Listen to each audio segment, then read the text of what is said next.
Not good for Niclas Füllkrug, I'm afraid. I'm not sure we'll really see him too much this season, and in that respect, in that regard, I don't think we're going to see him too many more times in a West Ham shirt. It's not great news, a bit sensationalistic, I know, but this is the latest news from the club. I've spoken to the club within the last half an hour, and they've said he's out for at least 12 weeks, obviously. Crunch the numbers, that's 3 months. Obviously takes us to, as things stand at the moment, it's going to take us to end of March. We don't think we're going to see him back until April, really. What can I say? You know, bitter blow. They've said at the same time, obviously desperate for a striker. But that's not going to be any news. We were desperate for a striker anyway. Bitter blow for the player himself. Absolutely bitter blow. It's not worked out. Well, we'll get to that in a minute. Even more of a blow for Potter. I mean, I really think that's the case as well. Crescencio Somerville has also had a scan, and that's obviously nowhere near as bad. I wasn't given a time frame of that, but nowhere near as bad at all. Graham Potter said he brought him off for precautionary reasons. So, as I understand it, I think the scan is clear on Somerville, but I don't know if that means he will be fit for Fulham game. Honestly, couldn't tell you. The one stat and the one fact I do have is that Fullkrug is out for 3 months. And, I mean, that is tough. That is tough for Potter. It really is. I'm not sure how much he would have factored Fullkrug into his planning when he accepted the West Ham job, when I guess he had to do a couple of things. I'm not sure it works. I've been a football manager. I guess part one was getting through the remainder of the season, and then you start to look to build towards the future. Was Fullkrug probably part of Potter's future? No. Would he have factored him in as someone he could use right now? I would be surprised if he was banking on it. I'd be surprised if he levied too much on Fullkrug being there, because the evidence is that he won't be. It's starting to look now, I mean, worse, actually, I've got to say, worse than Andy Carroll. And it's certainly in terms of, we knew when we were buying Andy Carroll that we were buying an injury-prone striker, although he was younger. We knew when we were buying Fullkrug we were getting an injury-prone striker, but we've seen even less of him. We said towards the end, you know, even players, I just don't know what I would do. I just get frustrated. I was going to talk about Kurt Zuma. What's the point? You get the idea. We bought a broken player and he's continued to be broken. But I know that sounds a bit mean and I don't want it to. I do have sympathy for the player. I really, really do. He's said to be devastated. He wanted to return back to Germany anyway. I think even if he'd have been fit, I think that might have happened. I think he might have got a loan move. I just think, and we would have looked to increase the money we might have got for him. I just think we're now going to lose a whole load of money on him. You couldn't, even just looking at his recent, bearing in mind he's 31, you look at his career at West Ham. So he got injured in September. He missed 3 months. He's come back. He's made some substitute appearances. He started a couple of games. The most recent one he started. It even sounds mean telling the truth, but he tried to do the fastest I've seen him try to run was the point he got injured. And I understand that sounds terrible, but it is true. He tried to go for a real fast sprint. He tried to sprint as fast as he could. Bang, he pulled up. He couldn't do it. And he's now out for another 3 months. It's been a horrendous signing for us. And I think if you were any other club looking at that and looking to buy Niclas Füllkrug, you wouldn't spend any money on him at all, because there's just too much doubt. It's been terrible. It's been a terrible signing. I do think, I was speaking to Gio the other day about it, and actually during the game when he pulled up, you know, Gio said, I think that's probably the end of Stuyton. I tried to make a point. I did a video the other day over on Patreon, and at the end of it, I said, look, Stuyton's under pressure for his summer transfers. However, it could be that Graham Potter comes in. He could get Guilherme playing, he could get Fullkrug scoring, and if he embeds Todibo into the team, then actually those signings from Stuyton, which looked bloody awful from the summer, could actually turn around and think, well, hold on a second. They could look good if Fullkrug was scoring, if Guilherme was looking like the best young winger to come out of Brazil, if Todibo was, you know, the all-round central defender, waltzing out from the back and creating play, it was very much a case of, well, hold on, things could switch very, very quickly for Tim. And I think that probably was the final nail in the coffin, I think, for Steiten there. I think it's hard. I think it's hard when you spend that much money and you then look at the injury history of this player. You're valid. You're valid in asking the question, if you're the club, why did we sign him? Why did we sign him? You only looking at his record would suggest he was always going to break down. But that being said, I do feel sorry for the player. I really, really do. And I think, he looks to be okay. I was quite impressed with what I'd seen the last couple of games. It has to be said. I think he looked like if he could have got to fitness, I think he could have done a good job. I think he could have been a good Premier League striker. And that's going to be even worse if he's probably going to understand that and know that himself. That's not going to make it any better for him at all. Before I go any further, can I please point in the direction of today's video sponsor, which is Surfshark. What's Surfshark? Surfshark is a VPN. Well, more than ever, you're going to need a VPN. I know someone got hacked yesterday. I'm not making that up, but I'm not making that up. I really, really do. VPN basically encrypts what you do on your devices, on your mobile phone. If you're watching this on a mobile phone, if you're watching this on a laptop, on any of your devices, on your Fire Stick or anything like that, you can upload a VPN.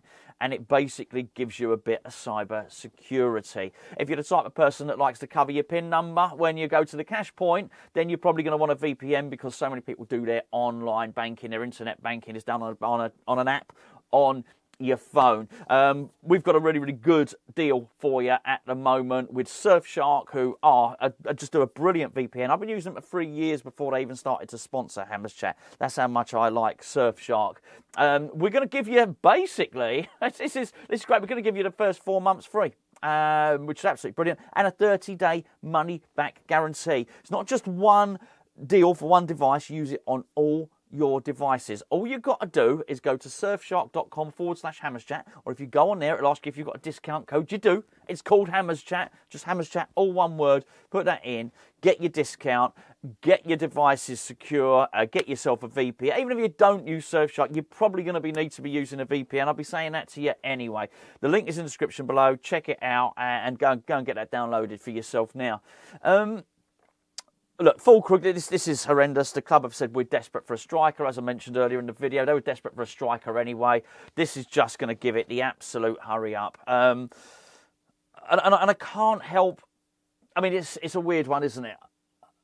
I have felt... I think the season was over anyway. I think that was the final knockout blow was obviously the defeat to Aston Villa. The league was always going to be difficult. Now it's even more difficult.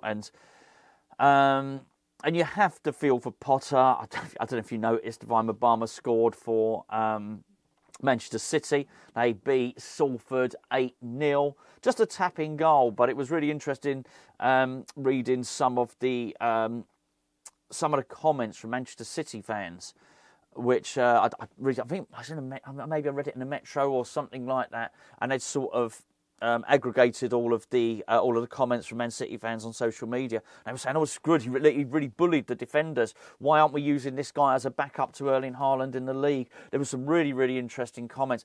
I mean, right now, here's the frustrating thing. Right now, he would be getting a game. He absolutely would be.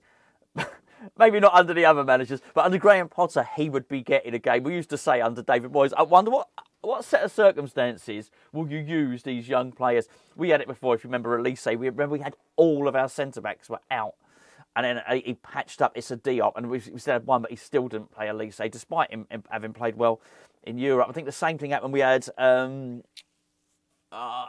had Cresswell and Masuaku out at the same time. Right, okay, he's going to have to play Longello in this game. He didn't do it, and it's... I know, maybe neither of those players have gone on to achieve particularly great things, but you just thought there was never a set of circumstances where these strikers would play. This would never have happened. But right now, under Potter, he'd have played. Mubama would have played. I don't want to sit here and badmouth Danny Ings. He's done nothing wrong. He's a good guy. He's a nice guy. Just purely from a footballing perspective, I just don't want to see him leading the line for West Ham for the rest of the season. I really don't. I guess he's going to have to play against Fulham, particularly given the news. Crescencio Somerville is looking like he's going to be. I don't know. I haven't heard that he's going to be out. He's had a scan. Hopefully he's going to be okay. And he certainly gave. Even though he was sometimes doing some defending back in that wing back role, he did a brilliant tackle, didn't he, in the game against Villa? Somerville, even though he was sometimes defending, I still felt at times he was our best attacking threat. I thought he was. So he's going to be a big miss from the attack wherever Graham Potter was going to deploy him. And I think from a personal point of view, I'm very excited to see what Graham Potter can do. And this stops him doing it. It stops him painting his picture. I didn't expect Potter to come in and work wonders. But even just the initial, maybe even the first half that I saw against Aston Villa, I thought, oh, this is interesting. I want to see more. But he's now having those players taken away from him. So he's I want to see him paint the picture, but he's having his brushes, his paints and his canvas taken away from him, isn't it? Oh, no, he's got the canvas, but he's not got any brushes and paints. This is a bitter blow. It is a bitter blow. There's no doubt about it at all. I certainly got a real sense. I got a sense, speaking to the club, that it wasn't unexpected. And I guess it wouldn't be when you look at his history record, but there was definitely a desperation. There was definitely an urgency there. I just hope we do need to get a striker in now. I hope the desperation and the urgency doesn't mean that we do the wrong thing. I don't think anyone is better than no one. Gio made the point, did his striker video yesterday. He doesn't want to see another 30-year-old, striker coming in. I totally agree. Well, he basically said he didn't want to sign one on a permanent deal. I totally get that. It may well be that we have to get one like that. But if we do, can we please make sure they're not injury prone? Please make sure that they're in some way athletic. We have I don't know, Halding, 32, something like that. I might have that wrong. It's his lack of mobility. I've spent the last 2 videos describing what I think Danny Ings can't do. I'm not going to labour the point again. But if we do get a more senior striker, can we please make sure they've got some of the qualities that we need? I guess the urgency doesn't give us the luxury of choice. I think, we're going to have to get someone in. But yeah, it does. Funny in its timing sometimes, the timing of all that happening, and then Mubama, getting his first start for Manchester City and scoring. I know it was only Salford. I get that. But it doesn't matter. I'm not making the case here that Mubama's going to be a world beater. It would have been bloody useful now, wouldn't he? Particularly as he seems to have really matured. He was never a little fella, was he? But he seems to have really matured physically as well. And I think he would have done a job for us. There's no doubt about it. I don't make any apologies for saying that. He would have done a job for us. I'd prefer to see Divine Mubama up front for West Ham rather than Danny Ings. Maybe he's going to do something else. I'm not sure we have recall options on a lot of these players. I see a lot of people asking. Someone was asking about a Gerd the other day. We've got a recall option. We've got a recall option.